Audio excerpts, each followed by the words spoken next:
Greetings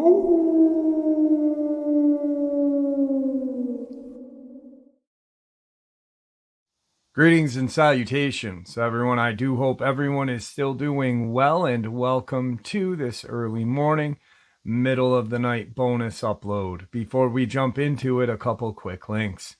As many of you know, I rely on Patreon, PayPal, channel membership, and the merch to help the channel to continue to grow and go. Links to Patreon, PayPal, and channel membership is in the description below. The merch is displayed directly under the video. Also, Dogman Frightening Encounters, Volume 1 through 3, the audiobook versions. They were written and researched by Tom Lyons, narrated and produced by me, Jeff Nadolny. Those audiobooks are available on Audible, Amazon, and iTunes, links to which are also in the description as well.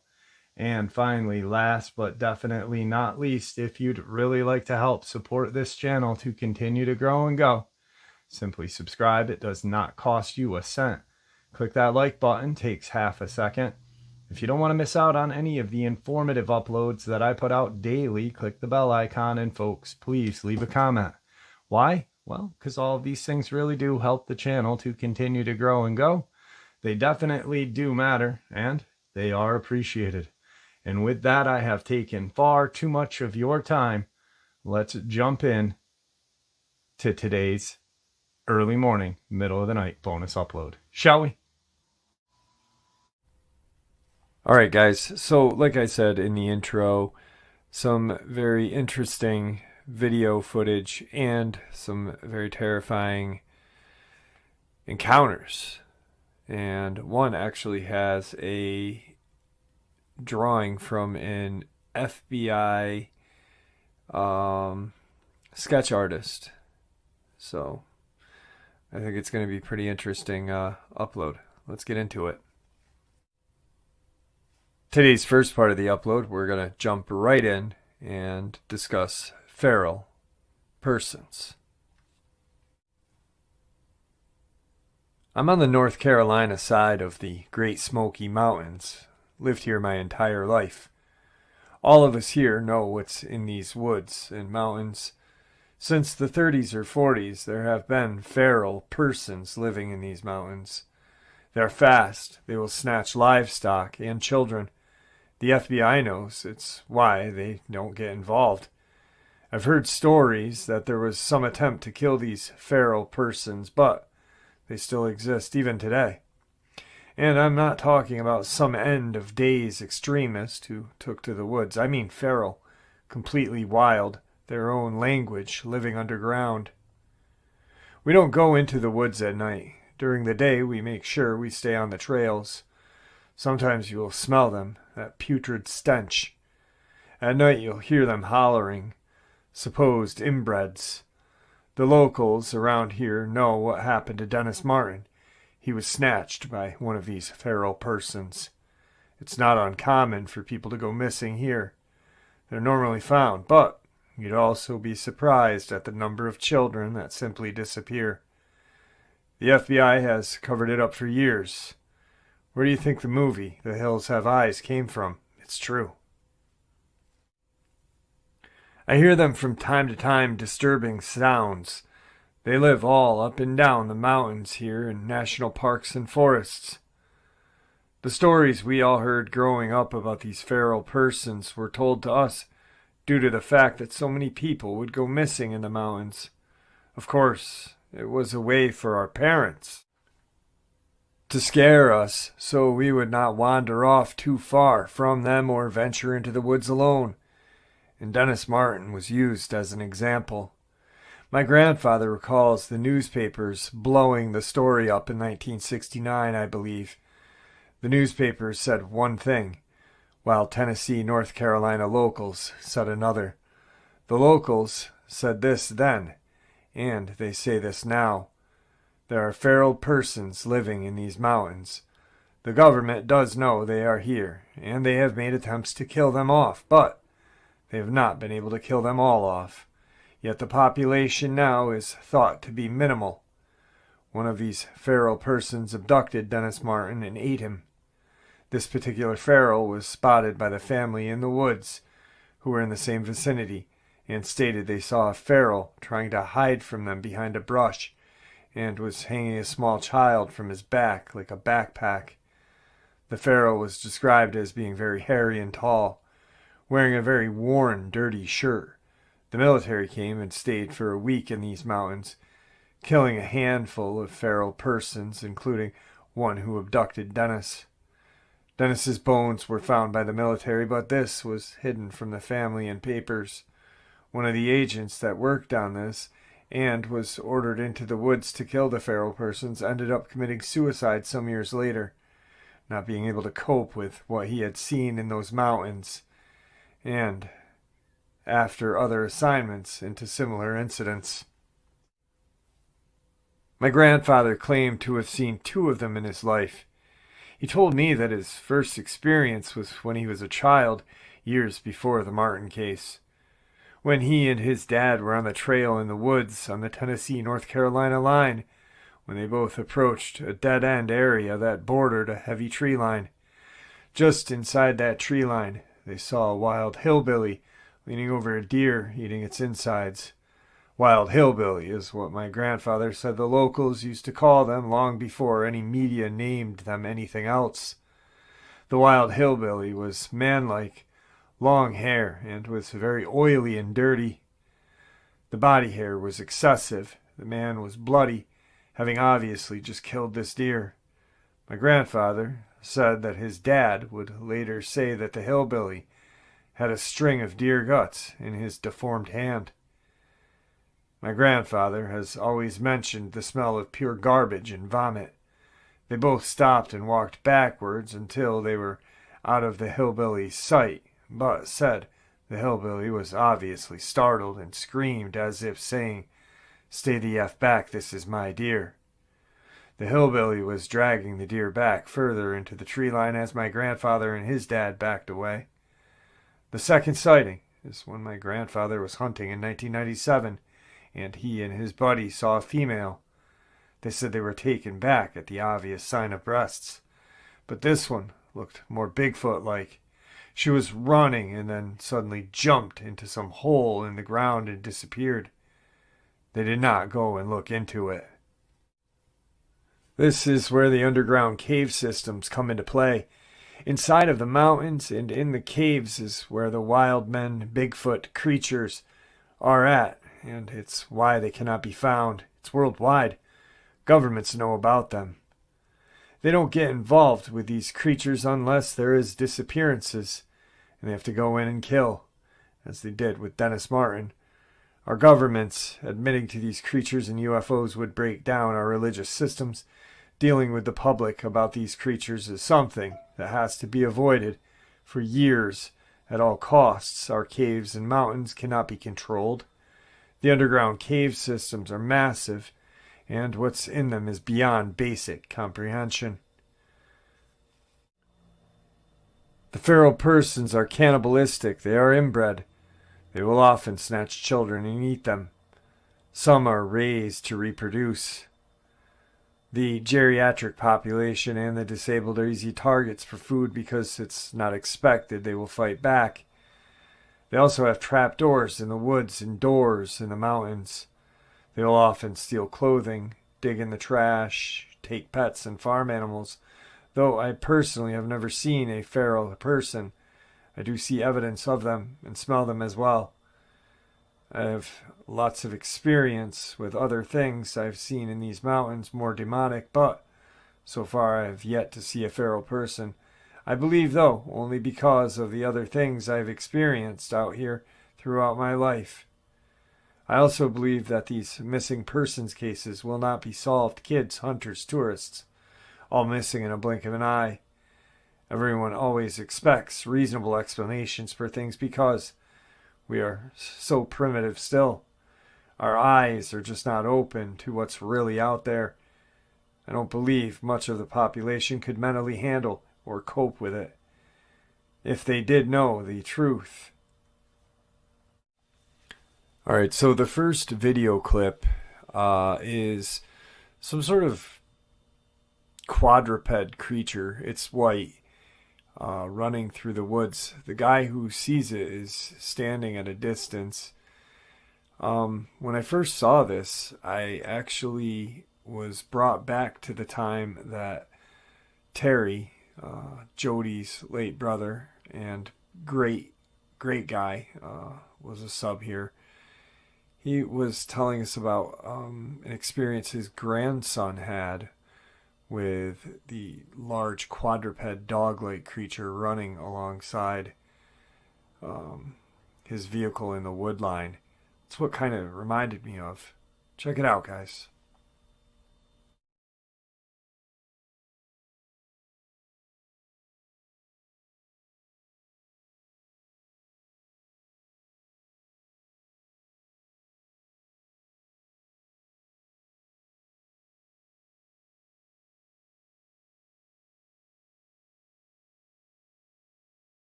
All right, so definitely a very interesting video clip. Uh, you can see it just run through the woods, and it does not look like it is hindered by any kind of underbrush or growth or anything that has fallen. It just steadily moves through the wood line there. On to today's second encounter. So we all know that the Great Smokies are a very dangerous but beautiful place. This next part of the upload is very interesting. And I remember one of the first experiences that I had looked into about a Dogman sighting some years after I had mine in 1994 was a encounter in the Great Smokies on the Parkway, and a woman had seen one running full speed in the woods, paralleling her vehicle. So definitely very creepy, and even the Native Americans knew that something was up back in the day. Here's the second part. This is one I debated even discussing because of the lack of evidence behind it. I was told about a hidden cemetery in Marion, North Carolina by two Native Americans. They both had details that convinced me it was true, or they believe it was true. I decided I'd share it just in hopes that someone else may know about this place. Me and a buddy attempted to locate this cemetery with no luck. Outside of the town of Marion, North Carolina, deep in the forest, is a cemetery. It was used by the Native Americans as a burial ground for, well, not pets, but demonic animals and animal-like creatures, dogmen. The story goes that the Native Americans were very aware of the evil that resided in the mountains and woods, and they often had to protect their tribe from animal-like creatures that lived in caves, hid in the trees, and possessed such an evil that just the sight of them alone would cause you to stop breathing. If you were a weak warrior, woman and child were warned of where not to venture. Many natives had perished from these creatures, who often changed appearances, but were always more animal-like. If you laid eyes on one of these creatures, it would immediately snatch your soul from your body. You would instantly stop breathing and would pass. Your soul now is in possession of the creature. The toughest warriors of the tribe for ages battled the creatures. A child would be used as bait. She would be blindfolded so that she could not look at the creature and would be left alone in the woods crying. This would lure the creature into the child. As the creature came near, the warriors who were hidden swarmed the creature, killed it, all while trying to avoid looking at it. For over 400 years, these creatures were supposedly buried in one spot, the cemetery that is outside of Marion. In 1930 was the last time a creature had been buried at that site by the great-grandfather of one of the Native Americans I had met, passed down through the family. It's said that this cemetery is blessed grounds and the bodies of these creatures are safe from returning as long as they remain in the dirt of those grounds. The grounds are 3 acres of land that is supposed to house bodies of these creatures. Both gentlemen tell me that they have seen the land as children, but could not recall how to get there, being they were both under the age of 10 when they saw it with their fathers. Their fathers warned both children as to what was out there and why to avoid it forever and never dig the dirt. They did describe the land as the most beautiful evil you'd ever seen. Hundreds of stories lie singled out throughout the acres, each stone representing a location of a creature's burial beneath. The soil moves from beneath as the evil attempts to exit the ground. The gentlemen were not interested in going to this location, even after being offered money for their time. They did not want to go there. They only gave the general directions and the general location, which drives me crazy. So they are either talking about a Dogman or some sort of shapeshifter. I know someone in the comment section is going to say Skinwalker, but nope. That's Navajo, something else.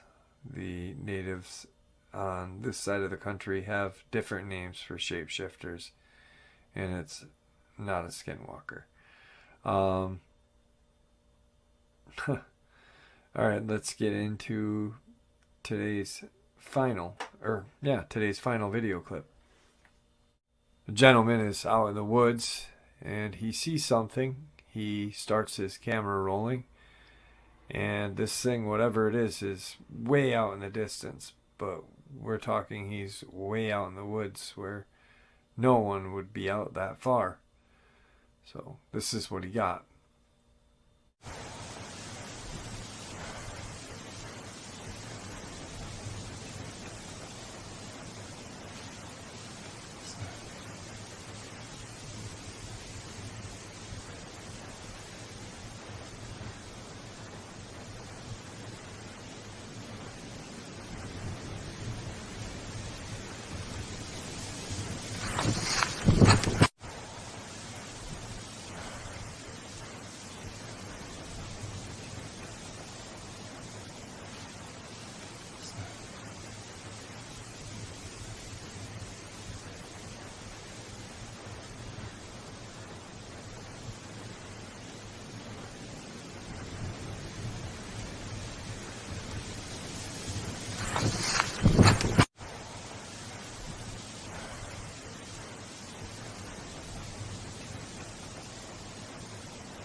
Alright, so the person who filmed this swears that this is authentic. They did not have someone out in the woods with them. This could be a Bigfoot, a Dogman, or a feral person. Who knows? I wish he had zoomed in on it, but you don't get everything you want, right? on to today's third part. And this third part is with the picture from the FBI sketch artist. Feral Encounter, 1987. I went on a family vacation to the Great Smokies. I'm not sure what month, but it was in the spring. We had been there for a few days exploring just everywhere. This is something we have done every year, but this year it turned out to be very different. It was the day before we were leaving and heading back home. My dad decided we would all take a walk down the trails and streams. We were at Deep Creek Loop Trail. My dad had taken his fishing rod. Dad, Mom, my brother, myself were all walking by the stream. My brother and I kind of walked away from the stream a little ways off the trail and into the woods. I'm not sure how far we were from our parents. I do know I couldn't see them anymore. I don't remember if my brother or myself saw it first. From a side view, my first thought was an animal because of its movement through the trees. So, being very quiet, we stepped to the side of the tree and hid, and to be able to watch it. What I thought was an animal was indeed not. I heard it. It heard us and turned towards us. What I saw was horrifying. It was bent over, devouring a dead animal, possibly a deer. It was tearing at its guts out and eating them. It had bloody hands, face, and chest. I saw enough to know that it was not an animal, but dear God, it wasn't a man either. It had bloody flesh hanging from its mouth and hands. It had a large forehead that looked like it had knots. It was very hairy, but not as hairy as a bear or a Bigfoot, or between the blood and skin looked dirty. It was a deformed man. We were so scared my brother took off running first, and I followed. I turned just for a second to see if it was coming after us. As I was turning to run, also, it had taken off running the other way. It didn't stand up totally straight, but I could tell that it was male. By what I saw, it was at least 6 feet tall, maybe even taller. Since it didn't stand straight up, it was hard to tell. It was pretty thick, but still very skinny and deformed. What got me was how it looked. So human-like and like a creature. I could also smell an odor that was like flesh and garbage. We ran back to my parents and told them. My dad at first thought I was playing a prank on them. He played along and walked back to where me and my brother had just come. A minute later, he came back and said, "We have to go now." His face pale, like he had lost all color. We went to the ranger station and told him everything. He said he was going to have to call another ranger, and they would look into it. He thanked us as we drove off. That was our last trip there. I'd had nightmares for a while, but I never spoke about it to anyone. I still don't know what we saw that day, but this was a man that was mixed with a monster. And this is a FBI sketch of what this person saw that day in 1987. And there you have it, folks. I hope you all enjoyed this early morning, middle of the night bonus as much as I enjoyed sharing it with you. I'd like to thank you all for supporting the channel. It is, after all, your support that helps this channel to continue to grow and go, and what gives us all a place and a chance to share our experiences and theories judgment-free. Everyone is simply treated with the respect that we deserve. Please, everyone, stay safe, happy, healthy, and ever vigilant, keeping an eye on our children, pets, family, and our friends. These creatures are real. These events have happened. Share this information with those you love and care about, and it may just help save their lives someday. Until next time, never stop asking questions, never stop searching for the truth, and God bless you all.